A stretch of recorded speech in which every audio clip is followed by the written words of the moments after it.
It's Thursday, March the 30th. Police at driving school. Mirror, signal, racism. Big cat snaps. Bagpuss goes mental. Paris failed drug test and spelling and 11 plus. Please welcome Mr. Iain Lee.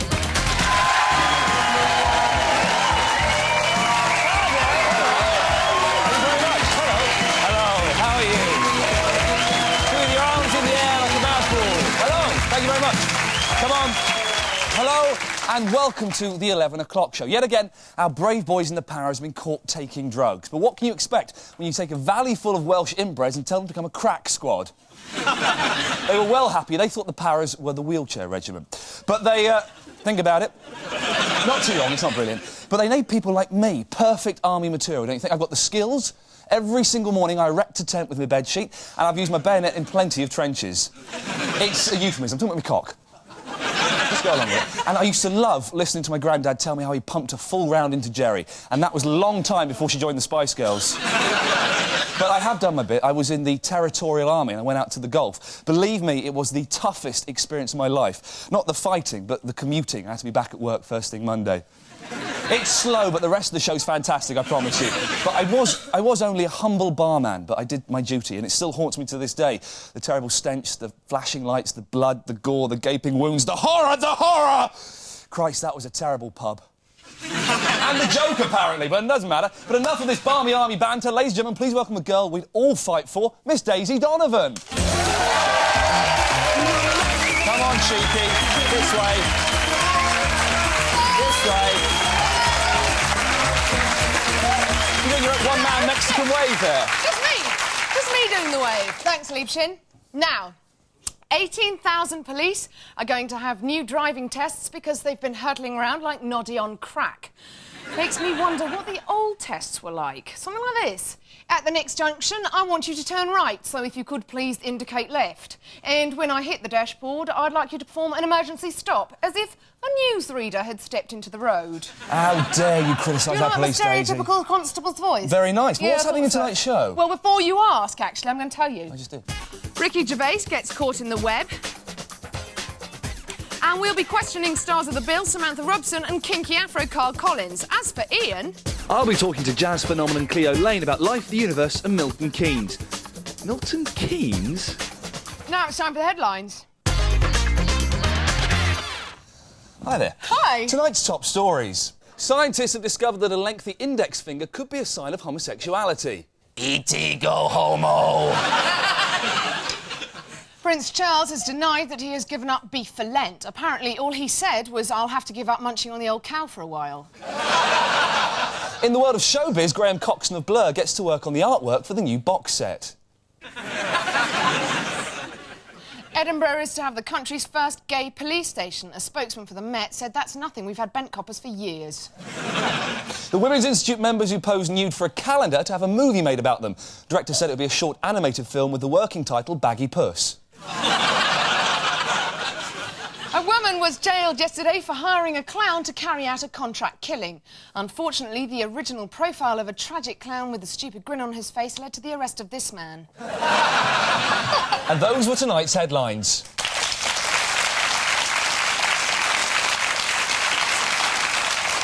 This weekend, the Six Nations climaxes as the England rugby team travel to Murrayfield to beat Scotland and take the Grand Slam. Here's Danny Boy with his report. Rugby. You either love it or you think it's a bit shit. Either way, it's a bit shit. Last weekend we witnessed scenes we thought we'd never see on a British rugby pitch. At last, something exciting was happening. But unfortunately this was rugby league, not the overblown homoerotic bum chummery of its effeminate cousin, rugby union. To the untrained eye, this may appear like 30 men jamming their heads up each other's arses, but the seasoned observer will tell you they sometimes grope each other's bollocks as well. This Sunday, Scotland take on England in the Calcutta Cup. It's the finale of the Six Nations, or 8 nations if you include the Australians and New Zealanders pretending to be Welsh. England will be hoping to add another Grand Slam title to their trophy cabinet, while Scotland look more than likely to add to theirs. Many feared the inclusion of the Italians this year would simply lead to a new whipping boy in the tournament. It did. The Scots proved no match for the Italian front row and their no-nonsense Sicilian-style approach. Despite an impressive debut, one area the Italians need to improve on for next year is their level of concentration. Look at me, look. To the vast majority of us, this Sunday's match is less meaningful than the latest Venga Boy lyrics. But to the entire marketing department of dimwit, smallcock and twat, this is an excuse to prance around naked, drinking pints of each other's piss. So can Scotland cause a major upset by actually beating England this Sunday? No. Frankly, they've got more chance of getting their hands on these Calcutta Cups. This is Danny Boy for the 11 o'clock show, Twickenham. Can you do that? Fair enough then. Today's high-tech world can sometimes feel frighteningly complex. To understand it, you have to buy books with titles like The Idiot's Guide or Computers for Dummies. Unfortunately, there's no fuckwits guide until now. Please welcome the world's least likely technology expert, Mr. Ricky Dean Gervais.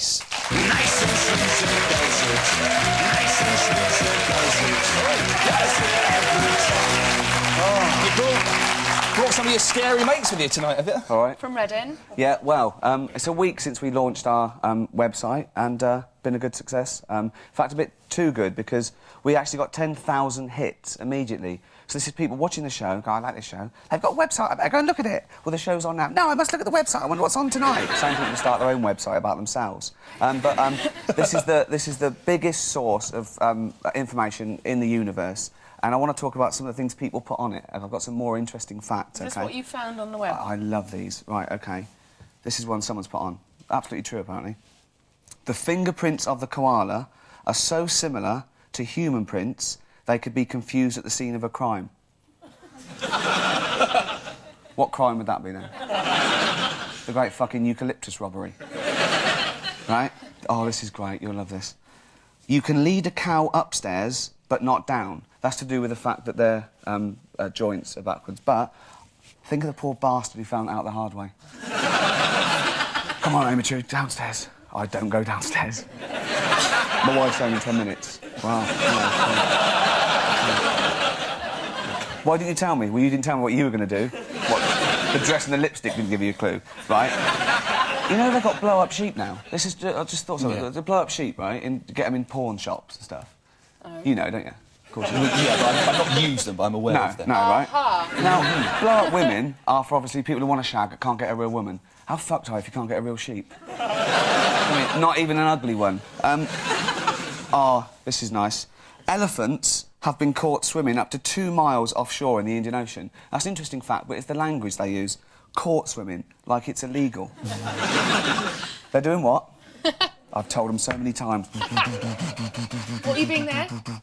It's a boat, it's me in a boat. Oh, OK. Yeah. I thought you were wanking a man off behind you, sorry. A huge Shall I stand rudder. there? A huge rudder, yeah. All that surf, right? So go on, you're in your boat. What are you doing? Nothing. Are you swimming? What's that? Beach ball.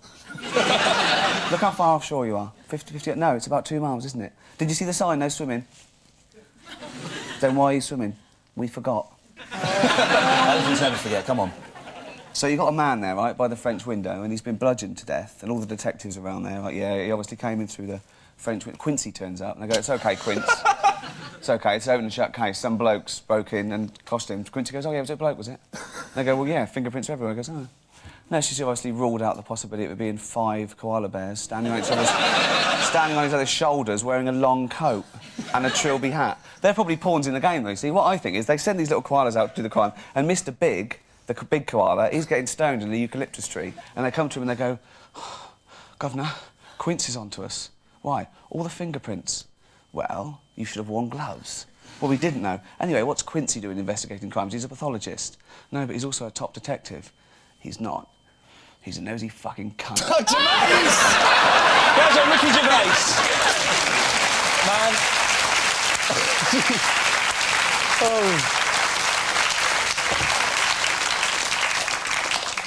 Newtown Milton Keynes now wants to be a city, despite the fact that the word city usually means bright lights and bustling streets, not a nightlife that revolves around kicking a bucket near a concrete cow. But should it get its upgrade? I asked the town's most dignified inhabitant, Cleo Lane, to show me the sights. Later on this year, one lucky town in Britain will be awarded city status. One of the contenders is Milton Keynes, famous for being a shithole. But is it really as simple as that? I decided to speak to local resident and queen of scat herself, Cleo Lane, to find out. Cleo, lovely, thank you very much for joining us and showing us around Milton Keynes. My pleasure. Where are we now?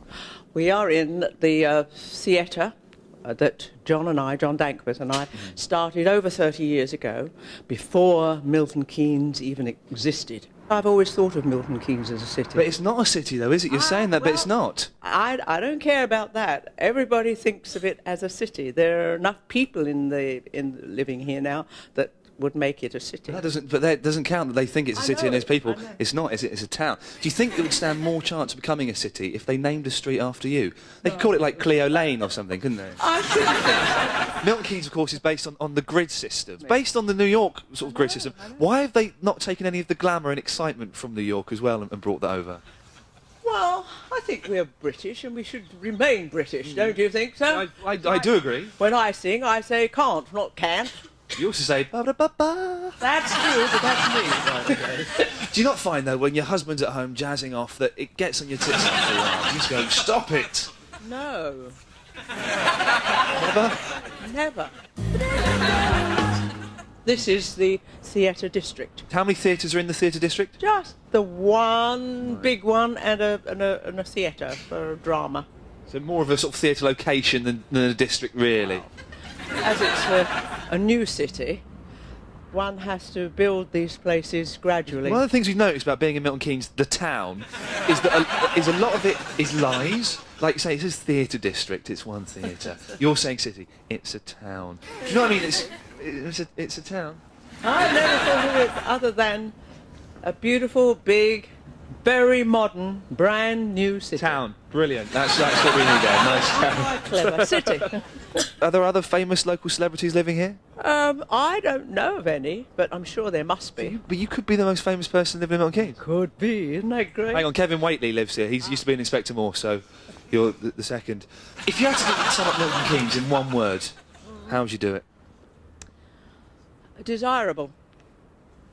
Can you be honest? That is being honest. All right. So there we have it. In its quest to become a city, Milton Keynes has certainly got a lot in its favour. Attractive housing developments, a theatre and plenty of jazz. And that's something I'm going to be researching via this jazz mag. This has been Iain Lee, the 11 o'clock show, Milton Keynes. Brilliant. You see what we did there? Very nice. It's choosing jazz, eh? Shut up. Oi! That's it for part one. Still to come in part two, we pull over the Bill, Samantha, Robson and Carl Collins. And straight after the break, we've got classic clips of a 70s icon hung like a horse and shooting his bolt. Don't miss it. Ooh.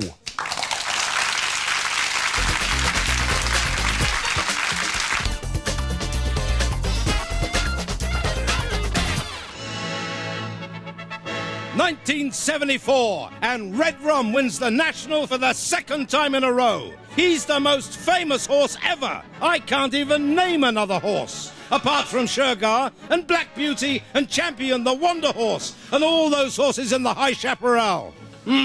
Actually, that's quite a few. Funny how you can always remember more horses than your first thought.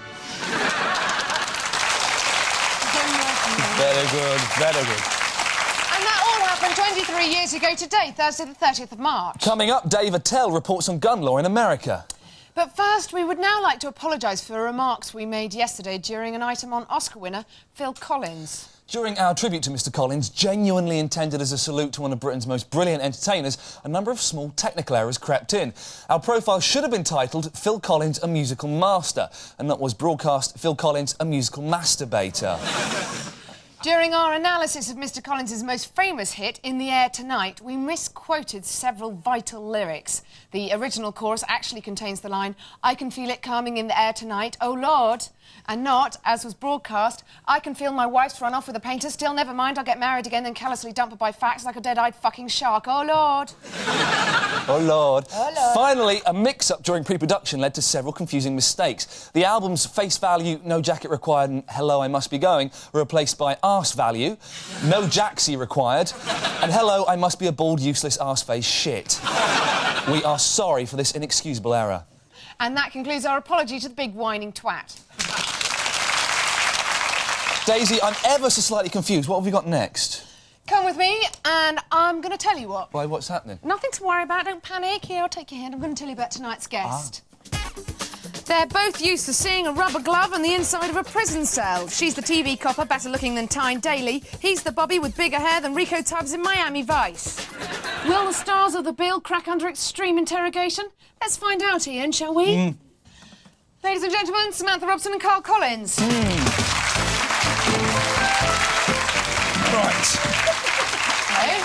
Oh, excuse me. Interview commencing about 11:20ish. It is my duty to inform you both you have the right to remain silent, but if you do, this bit will be quite shit, so if you could talk as much as you can, it'd be lovely.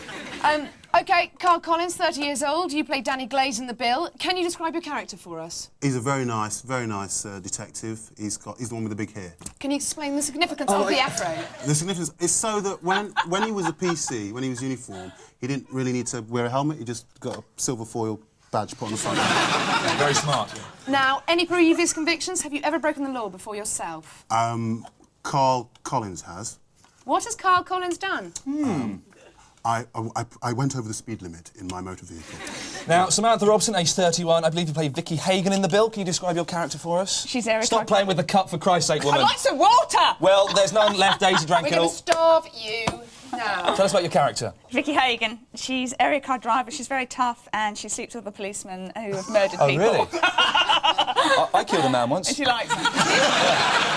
I'm tall enough to be a real policeman. You're a uniform officer. Do you ever worn the uniform off duty? Only the pretend one I got from Ann Summers, yeah. Oh, really? Is it shiny? It's very shiny. Very short. Really short? Yeah. How much are they? Very racy indeed. Now, are there any real-life brushes with the law you care to share with us? Oh, only speeding like him. Oh, really? So you do drugs? Fantastic. That was my joke! Ah! And I stole it off you. Now, you both impersonate police officers on the telly. Do people ever get confused and think you're police off-screen? Do people ask you stupid questions? Like these? They ask stupid questions, but no one ever thinks I'm a copper. A police officer. They don't switch out uniform. They do. I get it a lot. I get it a lot. Even when I look people really... think you're a police officer? Yeah, even when I'm on my bike looking really shit, people go, are you working? And stuff like that. But look, old lady really thought I really Are you sure they think you're a police officer? He's very good, isn't he? Now, do the real police teach you things? Yeah. Special things. Yes, they do. What do the real police teach you? They taught you, don't wear your steel-toe cap boots until you get in the back of the van. So then you can really... Because then you can really let loose. Yeah. Really? You want to lull them into a false sense of security. Yeah. Either wear soft-soled shoes or Jesus sandals till you get in the back of the van. Then you can put on your real steel. fetish heels, so you can give her a good You're scamping. perfect. I like it. What about handcuffing? They teach you that in the police? Yeah, they do. Really? Yeah, How yeah. many You have lots handcuffs of have you different got? ones. Furry ones, rubber ones, plastic ones. I just go for the scarves. Just go for the suits. He likes I'm the not talking to you. scarf. Now, I bought the police outfit. Oh, really? I don't want to know what's going on there. Sorry. Internal searches. They teach you how to do that? Have you done a course on internal searches for the bill? Would you like a demonstration? Yes. Oh, no. Assume the position? Or... Oh, We thought maybe you'd like to do it. I'd love it. You've had lots of guest stars on the show. Denise Van Outen, Robert Carlyle, Leslie Grantham. Who would be your ideal guests? I think I'd like to arrest someone like David Jason. For what? Well, for impersonating Del Boy, badly impersonating Peter Falk playing Columbo. Yeah. Well, it's terrible, isn't it? That would be absolutely perfect. I do apologise, carry on. Now, my favourite character on the bill is PC Pisspot Jim Carver. But if he ever leaves, we think we've got the perfect replacement for him. He's good with the truncheon, likes polishing his helmet, the public love him, and he likes a drink. It's PC Michael Barrymore, ladies and gentlemen. Ladies and Sam Robson and Carl Collins from the bill. Thank you very much. We'll let you go this I'll do once. that one. Thanks. Daisy, I've got to say, is that a gun in your pocket, or are you just pleased to see me? I'm going to pick you up on 2 points there, Iain. Guns are illegal in this country, and secondly, I'm never pleased to see you. But while guns are illegal in this country, they're not in the States. Our American correspondent, Dave Attell, has this report on gun crime. Hi, guys. The big talk in the U.S. is gun control. President Clinton is putting the pressure on U.S. gun manufacturers to produce a safer handgun. Now, I know what you're thinking. Safer handgun? Hey, just stop making them. End of debate. I'm with you. I'm a rifleman myself.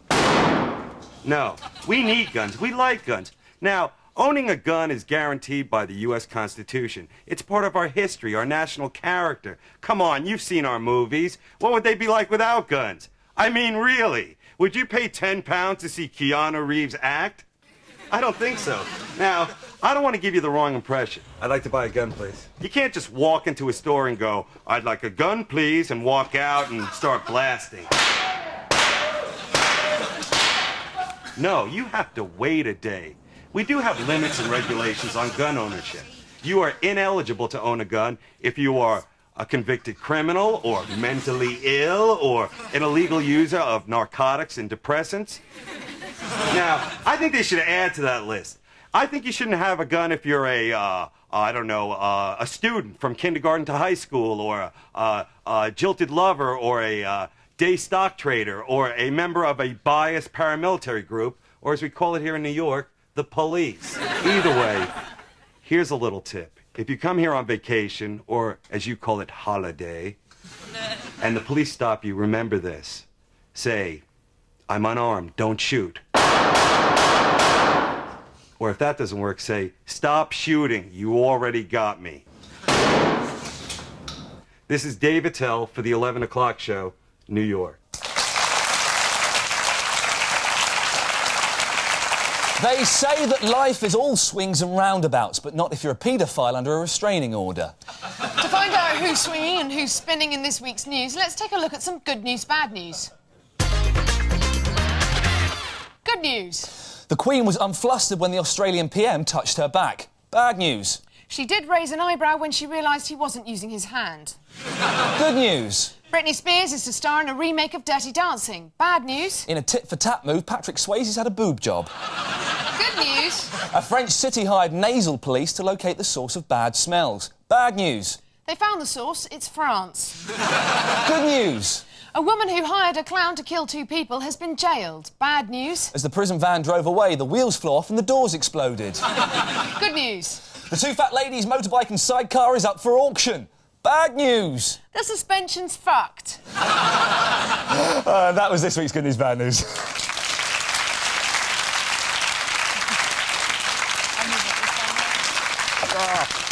That's nearly all from tonight's show. Boo-hoo. But before we go, we have exclusive footage from the director's cut of RoboCop, which includes this unreleased scene in which RoboCop receives oral pleasure from a field mouse. Remember, if you enjoyed tonight's show so much you just want more, log on to our website at the address below. Finally, we leave you with thoughts to carry you into a carefree slumber. Here's Ricky Gervais questioning the ideals of taste and decency. Sleep tight. Good night. If you had to do one of those things had to happen, lose your little finger, stab a fish to death with a knitting needle, or get caught wanking. Stab a fish with a needle. Stab a fish with a needle. Yeah. What if it's a very expensive, it's a koi carp, it's quite a rare fish? OK, what would you rather do? Lose your finger, kill the fish with your bare hands, or get caught wanking? With the bare hands. So the fish? Yeah. OK, what if you get caught wanking by a girl you quite like? You quite like her, she's quite nice. She says, don't you do that, I'll do that. So kill the fish. What if you had to lose a little finger, bite the fish to death, or get caught wanking by an attractive lady? Wanking by the attractive lady? Yeah. OK, thanks very much. Okay. Cheers.